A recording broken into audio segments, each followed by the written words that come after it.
प्रिय संस्कृत मित्राणी नमः संस्कृता आर के एजुकेशन स्टडी में आप सभी भाई बहनों का हार्दिक स्वागत अभिनंदन करते हुए आज हम कुछ सब्जेक्ट वाइज जैसे आज की जितनी भी कक्षाएं हम लोग करेंगे 30 प्रश्न या 40 प्रश्न जो हो यह सब कादम्बरी पर ही आधारित होगी। कादम्बरी महाकवि बाणभट्ट जी की रचना है और जिसमें इम्पोर्टेंट हमारा कौन सा है, सुकनासो उपदेश। तो कादम्बरी और सुकनासो उपदेश यह दोनों से मिलता जुलता जो सवाल हैं, इन सवालों पे हम लोग आज विधिवत ढंग से चर्चा करते हैं।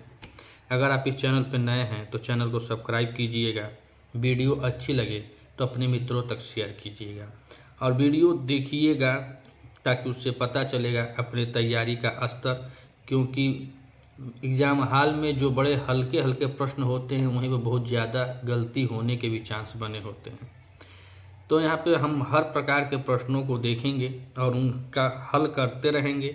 मौका मिलेगा तो 2-4 और एक्स्ट्रा प्रश्नों पर भी हम लोग चर्चा कर लेंगे, जैसे अदर वीडियो में हम लोग करते आए हैं। तो आइए देर न करते हुए वीडियो को शुरू करते हैं। प्रश्न नंबर 1 कह रहे हैं कि बाणभट्ट के भाई थे। ऑप्शन 1 4, बी 6, सी 2 और डी कह रहे हैं कि 5। तो बाणभट्ट जी ने कादम्बरी में स्वयं पहले जो होता है प्राकथन वगैरह उसमें वो बता दिए हैं अपने बारे में, अपने कुल खानदान के बारे में। उसमें उन्होंने अपने 2 भाइयों की चर्चा किए हैं। तो प्रश्न नंबर 1 में विकल्प हमारा सी सही होता है। अब हम प्रश्न नंबर 2 को देखें तो कह रहे हैं कि कादम्बरी में वर्णन नहीं है। किसका वर्णन नहीं है? ऑप्शन ए पंपा सरोवर का, बी सालमली वृक्ष का, सी मारिच आश्रम का और डी कर रहे हैं अछोत सरोवर का। तो कादम्बरी महाकवि बाणभट्ट द्वारा विरचित है और इसकी विधा जो है यह कथामुख है। यह 2 भागों में विबद्ध है, यानी 2 भागों में बटी हुई है। पूर्वार्ध भाग है और उत्तरार्ध भाग है। पूर्वार्ध भाग महाकवि बाणभट्ट द्वारा विरचित है और उत्तरार्ध भाग उनके पुत्र पुलिंद भट्ट या भूषण भट्ट द्वारा विरचित माना जाता है। कादम्बरी में कह रहे हैं कि वर्णन नहीं, पंपा सरोवर का वर्णन है, सालमली वृक्ष का भी वर्णन है और अछोत सरोवर का ही वर्णन है। वर्णन नहीं है तो मारिच आश्रम का वर्णन नहीं है। इसमें जवाली आश्रम होता है जो हारित सुख को लेकर आते हैं, तो जवाली पुत्र हारित लेकर आते हैं, जवाली आश्रम का वर्णन है। मारिच आश्रम का वर्णन है। मारिच आश्रम का वर्णन मिलता है अभिज्ञान शाकुंतल में, महाकवि कालिदास द्वारा विरचित 7 अंकों वाला नाटक है। तो उसमें यह 6ठे और 7वें अंक में मारिच आश्रम का वर्णन मिलता है। तो प्रश्न नंबर 2 में विकल्प हमारा सी सही होता है। प्रश्न नंबर 3 और प्रश्न नंबर 3 में कह रहे हैं कि उपदेश सरलता से किसमें प्रवेश कर जाते हैं? अशांत मन में, तपस्वी मन में, स्वच्छ मन में कि शिक्षित मन में? तो उपदेश तो महाकवि बाणभट्ट जी इसमें सुकनासो उपदेश जो है मुख्य इम्पोर्टेंट है, जो कि कादम्बरी का भी अभिन्न अंग है और कादम्बरी में ही निहित है। सुकनासो उपदेश, सुकनास उपदेश में यह बताया गया है कि उपदेश सरलता से किसमें प्रवेश कर जाते हैं। तो वह चंद्रापीड़ को उपदेश देते हैं यौना अवस्था में, जब उनका राज्याभिषेक होता है वहीं पर उपदेश देते हैं। तो अशांत मन में उपदेश कैसे पड़ जाएगा जो उसका मन में शांत नहीं है?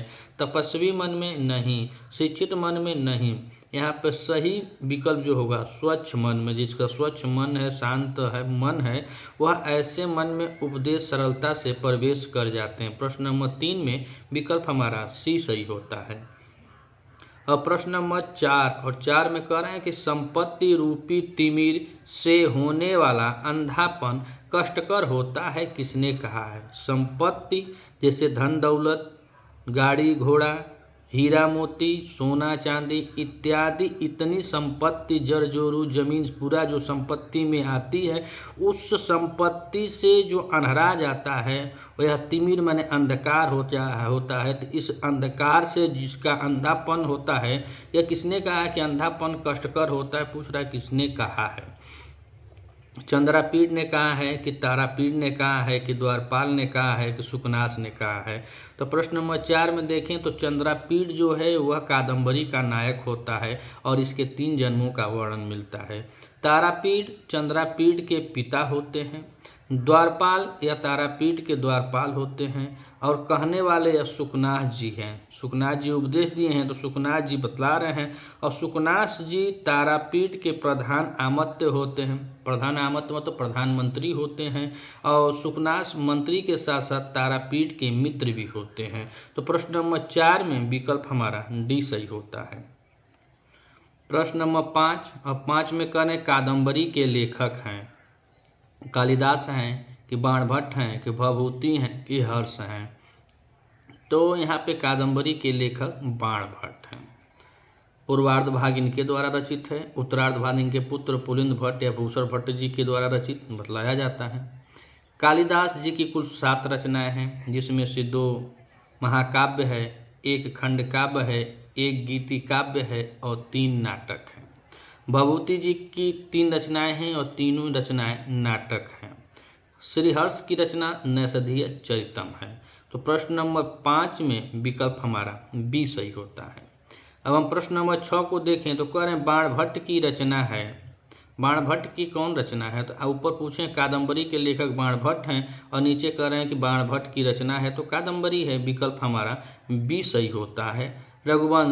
रघुवंश पे चर्चा करें तो रघुवंश महाकाव्य 19 सर्गों में विभक्त है और यह महाकवि कालिदास द्वारा विरचित है। रघुवंश में ही उन्हें दीपशिखा की उपाधि भी प्राप्त हुई थी।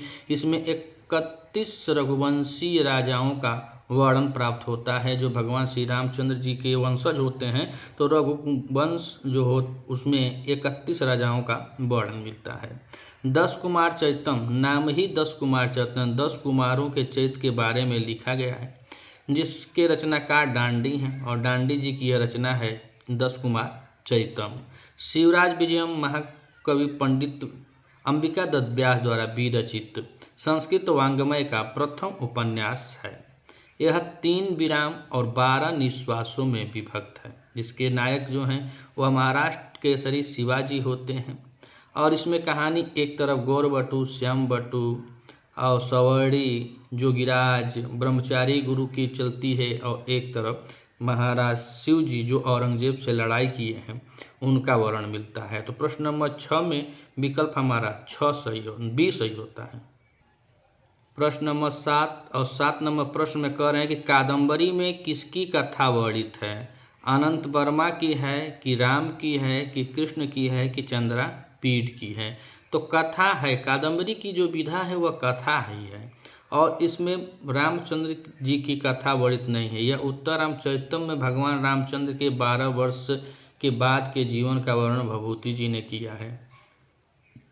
कृष्ण का वर्णन शिशुपाल वधम में आता है। शिशुपाल वधम में कृष्ण जी नायक हैं और अनंत वर्मा की कहानी इसमें नहीं है। इसमें चंद्रापीठ की कहानी वर्णित होती है। चंद्रापीठ जो तारापीठ का पुत्र होता है, चंद्रापीठ और चंद्रापीठ के ही 3 जन्मों का वर्णन कादम्बरी में लिखा गया है। पहले जन्म में यह चंद्रमा होता है, दूसरे जन्म में चंद्रापीठ होता है और तीसरे जन्म में यही राजा शूद्रक होता है। तो प्रश्न नंबर 7 में विकल्प हमारा डी सही होता है। अब हम प्रश्न नंबर 8 को देखें तो 8 में कह रहे हैं कि बाणभट्ट की माता का नाम है उमा देवी, सरस्वती देवी, राजलक्ष्मी या लक्ष्मी देवी? तो बाणभट्ट जी की माता का नाम राजदेयिक और राजदेवी यह दोनों मिलता है। कहीं कहीं राजदेयी लिखा होता है और कहीं कहीं राजदेवी। तो प्रश्न नंबर 8 में विकल्प हमारा सी सही होता है। प्रश्न नंबर 9 और प्रश्न नंबर 9 में कह रहे हैं कि बाणभट्ट की गद रीति है, गौड़ी रीति है कि वैदर्भी रीति है कि पांचाली है कि इनमें से कोई नहीं है? तो वैदर्भी रीति के लिए प्रसिद्ध हैं कालिदास जी। गौड़ी के लिए यह माघ, और माघ में तो तीनों माना जाता है कि तीनों रीतियां हैं, लेकिन बाणभट्ट की गद रीति जो है वह पांचाली रीति है। कौन सी रीति है? पांचाली। प्रश्न नंबर 9 में विकल्प हमारा सी सही होता है। अब प्रश्न नंबर 10 में पूछ रहे हैं कि कादम्बरी का प्रमुख पात्र है। कादम्बरी का प्रमुख पात्र कौन है? वैशंपायन है, सुकनास है कि चंद्रापीठ है कि कपिंजल है? प्रश्न नंबर 10 और 10 में प्रमुख पात्र के रूप में देखा जाए तो नायक ही होता है। प्रमुख पात्र नायक नायिकाओं का होता है, तो चंद्रापीठ इसमें नायक है, तो यही प्रमुख पात्र हुआ चंद्रापीठ। वैशंपायन जो है इसके भी 3 जन्मों की कथा का वर्णन है और चंद्रापीड़ और वैशंपायन दोनों बहुत परम मित्र होते हैं। और वैशंपायन सुकनास जी का पुत्र होता है। जैसे सुकनास तारापीड़ दोनों मित्र होते हैं, राजा महामंत्री होते हैं, उसी तरह चंद्रापीड़ भी राजा होता है और सुकनास जी का जो पुत्र वैशंपायन है वह इनका बहुत बड़ा मित्र होता है। चंद्रापीड़ और वैशंपायन दोनों मित्र होते हैं। कपिंजल जो है इसका एक जन्म में कपिंजल, दूसरे जन्म में इंद्रायुध या घोड़े का नाम होता है। इसी घोड़े को लेकर के वह चले गए थे शिकार करने के लिए, विजयी रथ लेकर के कि हम विजय प्राप्ति कर। तछोड़ सरोवर, पंपा सरोवर, शाल्मली वृक्ष इत्यादि का वर्ण जब कादम्बरी से मुलाकात होती है, फिर महाश्वेता से, तो यह सब सरोवर की घटना है। अछोड़ सरोवर पे, पंपा सरोवर, शाल्मली वृक्ष, तो वहीं पे लोग रहते हैं। तो दोनों मित्र भी होते हैं। और सुकनास जी का पुत्र होता है वैशंपायन, कपिंजल घोड़े का नाम होता है। और प्रमुख पात्र की बात करें तो यह चंद्रापीड़ ही प्रमुख पात्र है, कादम्बरी का यह नायक है। प्रश्न नंबर 10 में विकल्प हमारा सी सही होता है। प्रश्न नंबर 11 में कह रहे हैं कि वैशंपायन शुक को राजसभा में लाता है। वैशंपायन शुक, अब यहाँ देखिए प्रश्न कैसे घुमा दिया। वैशंपायन एक जन्म में इसका नाम है, शुक दूसरे जन्म में, और कहें वैशंपायन शुक को राज्यसभा में लाता है। चंडाल कन्या लाती है कि विलासवती लाती है कि पत्रलेखा लाती है कि कादम्बरी लाती है। तो कादम्बरी जो है वह इसकी नायिका है और कादम्बरी का अर्थ होता है मदिरा। पत्रलेखा इसकी यह मतलब, पत्रलेखा मतलब यह एक परिचायिका के रूप में समझ जाइए कैसी एक परिचायिका होती है। विलासवती चंद्रापीड़ की माता और तारापीड़ की पत्नी का नाम होता है। ध्यान दीजिएगा, विलासवती चंद्रापीड़ की माता और तारापीड़ की पत्नी का नाम है विलासवती। और वैशंपायन शुक को राज्यसभा में लाती है चंडाल कन्या। और यह चंडाल कन्या क्या होती है? तो यह चंडाल कन्या ही वैशंपायन जब होता है तो वैशंपायन की माता लक्ष्मी के रूप में यह रहती हैं। और फिर जब यह वैशंपायन शुक होता है तो यह चंडाल कन्या बनती हैं। और यही चंडाल कन्या राजा शूद्रक, जो चंद्रापीड़ है, जो शूद्रक बनता है अगले जन्म में, तो शूद्रक के राज दरबार में चंडाल कन्या ही शुक को लेकर जाती है। प्रश्न नंबर 11 में विकल्प हमारा ए सही होता है। प्रश्न नंबर 12 में देखें तो पूछ रहे हैं कि युवा अवस्था के आरंभ में निर्मल बुद्धि भी हो जाती है, ठोस हो जाती है कि कलुषित हो जाती है कि दानी हो जाती है कि सदाचारी हो जाती है। तो प्रश्न नंबर 12 में जब युवा अवस्था शुरू होता है तो प्रारंभ, जब उसका आरंभ होता है युवा अवस्था का, उस समय जो बुद्धि होती है वह कलुषित हो जाती है, अर्थात भ्रमित हो जाती है।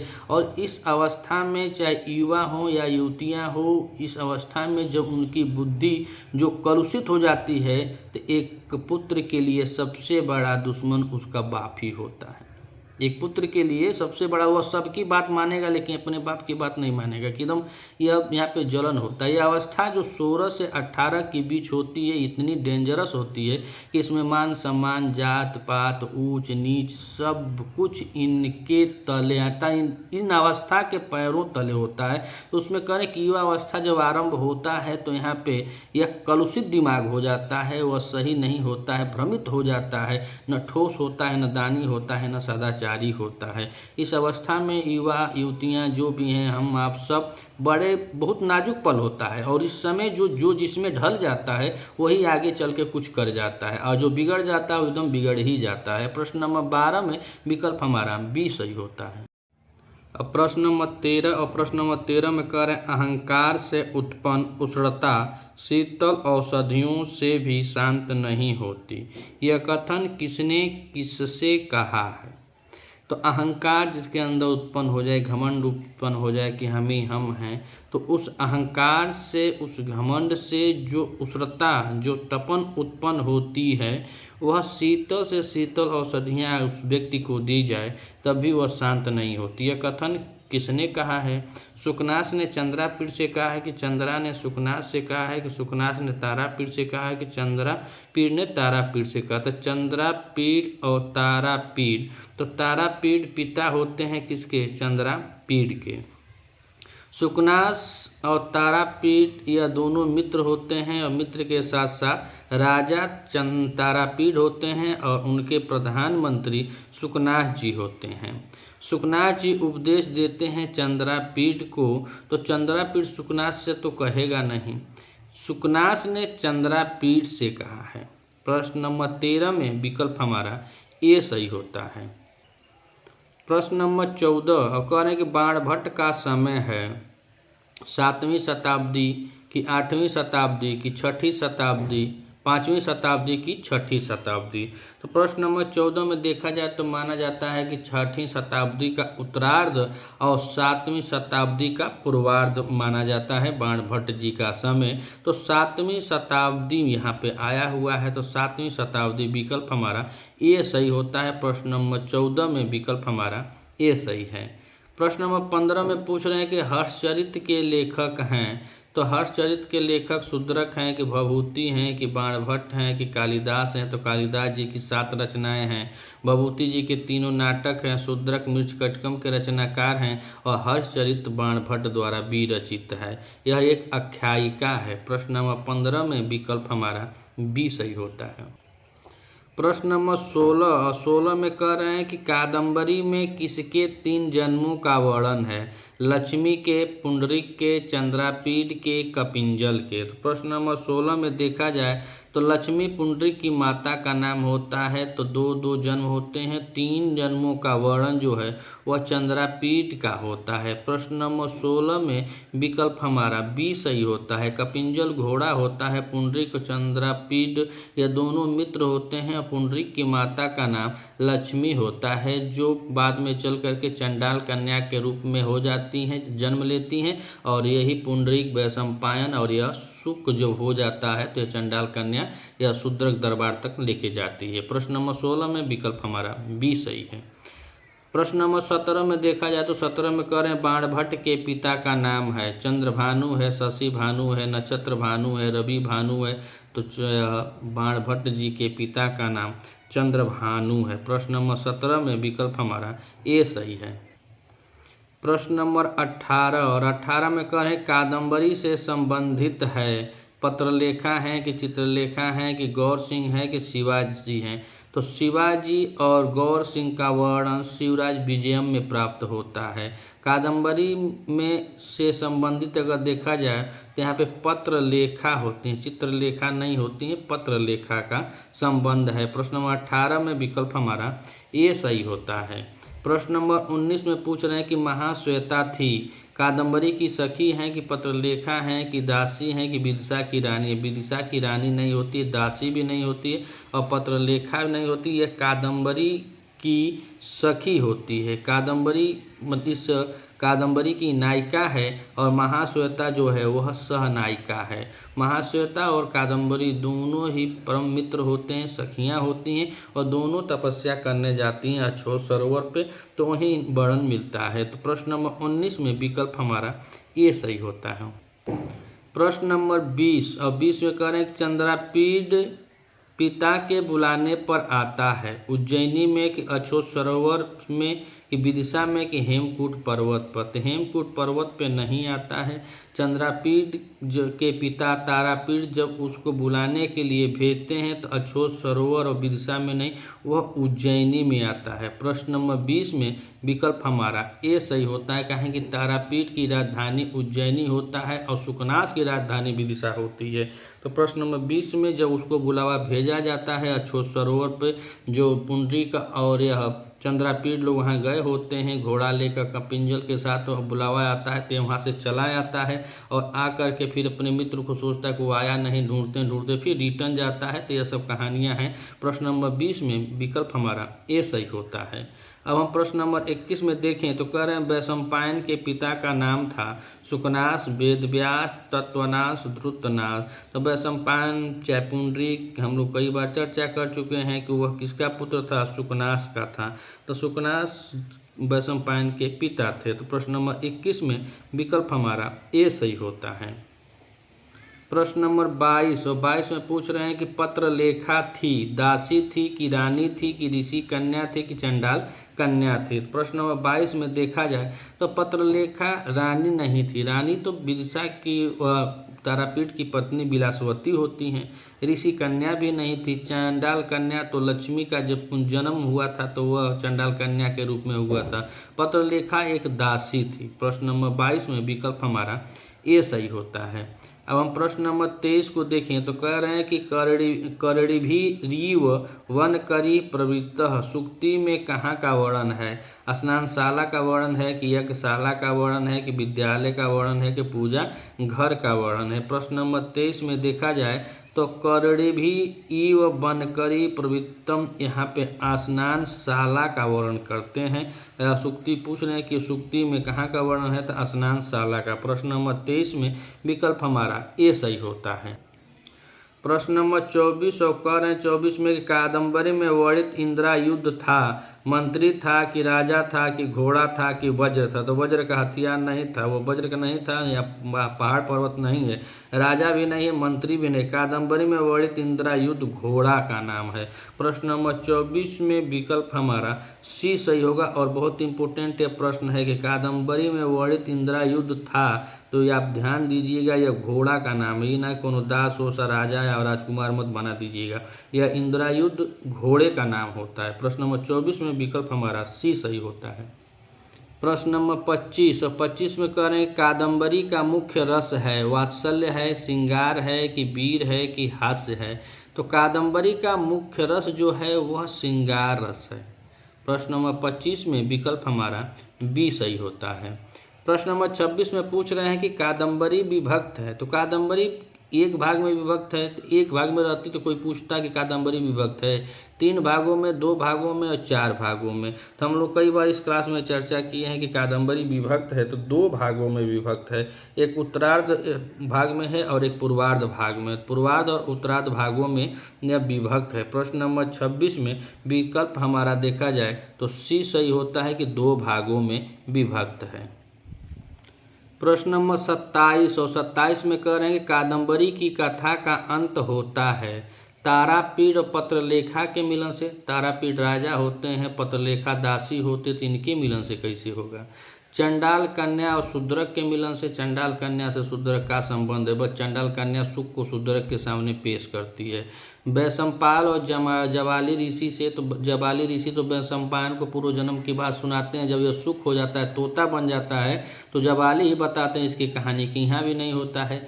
चंद्रापीठ और कादम्बरी के मिलन से, यही मुख्य भाव था उसमें कथा में कि चंद्रापीठ जो नायक है और कादम्बरी नायिका है, इन्हीं के मिलन से इसका अंत होता है। प्रश्न नंबर 27 में विकल्प हमारा डी सही होता है। अब प्रश्न नंबर 28 में देखें तो कह रहे हैं काम पीड़ा में दिवगंत हो गया, तारापीठ हो गया कि वैशंपायन हुआ कि पुंडरीक हो गया कि देवपायन हुआ? तो तारापीठ काहे होगा, उसका तो कोनो मतलब ही नहीं है। प्रश्न नंबर 28 में देखा जाए तो काम पीड़ा से दिवगंत हो गया था कौन? पुंडरीक हो गया था। और पुंडरीक जब काम पीड़ा से दिवगंत हुआ तो काहे हुआ था कि इसको महाश्वेता ने ही मार दिया। वह वैशंपायन से प्यार करते, उसके 1 जन्म 2 जन्म तक इंतजार करती है, इसी को पाने के लिए समझ नहीं पाती है, तो गलती से कि यही वो मेरा है, मगर फिर दिक्कत में फंस जाती है, खुद ही उसको मार देती है। तो काम पीड़ा में दिवगंत हो गया तो पुंडरीक काम पीड़ा में दिवगंत हुआ। तो प्रश्न नंबर 28 में विकल्प हमारा सी सही होता है। देखिए पुंडरीक यही है, इसी का अगले जन्म वैशंपायन है और वैशंपायन ही फिर शुक होता है। तो शुक, वैशंपायन और पुंडरी, यह 3 नाम है और 3 जन्मों का वर्णन है। जैसे चंद्रमा, चंद्रापीठ और शूद्रक, उस नायक जो है उसके 3 जन्मों का और इसके 3 जन्मों का वर्णन मिलता है। प्रश्न नंबर 28 में विकल्प हमारा सी सही होता है। प्रश्न नंबर 28 और माफ कीजिएगा, प्रश्न नंबर 29 में कह रहे हैं कि चंद्रापीठ को देखकर कामासक्त हो गई महाश्वेता, चंडाल कन्या, कादम्बरी की पत्रलेखा। तो पत्रलेखा और चंडाल कन्या की कहानी आप जानते ही हैं। अब यह नायक है तो उस पर सह नायिका तो यह मोहित होगी नहीं, कामासक्त होगी नहीं, तो ऑप्शन अपने से निकल के चला आएगा कादम्बरी, कहें कि यह मुख्य नायिका यही है। प्रश्न नंबर 29 में विकल्प हमारा सी सही होता है। प्रश्न नंबर 30 कह रहे हैं कि महाश्वेता का प्रेम हो गया था, पुंडरीक से कि तारापीठ से कि चंद्रापीठ से कि इंद्रायुध से। तो इंद्रायुध फिर हम दोहरा रहे हैं कि यह घोड़े का नाम है, बार बार याद कीजिएगा कि यह घोड़ा है। कपिंजल और इंद्रायुध यह घोड़े का नाम है। तारापीठ राजा हैं, चंद्रापीठ तो इसका नायक है। और महाश्वेता का जो प्रेम हुआ था तो महाश्वेता का प्रेम पुंडरीक से हो गया था। प्रश्न नंबर 30 में विकल्प हमारा ए सही है। आप वीडियो देखें, इसके लिए बहुत बहुत आभार। अगर आपको अच्छी लगी तो अपने मित्रों तक शेयर ज़रूर कीजिएगा। अगर हमारा यह चैनल आप हमारे इस चैनल पर नए हैं तो चैनल को सब्सक्राइब कीजिएगा, बेल आइकन बटन दबाना न भूलिएगा ताकि हमारे द्वारा डाली गई वीडियो आपके यहाँ तुरंत पहुँचे। अगर बहुत स्नेह है, सपोर्ट करना चाहते हैं तो चैनल को सब्सक्राइब जरूर कीजिएगा। कुछ कमी हो उसको भी आप कमेंट के माध्यम से बता सकते हैं। मिलते अगले वीडियो में इसी के पार्ट 2 को लेकर के। तब तक के लिए लेते हैं विदा। नमः संस्कृताय।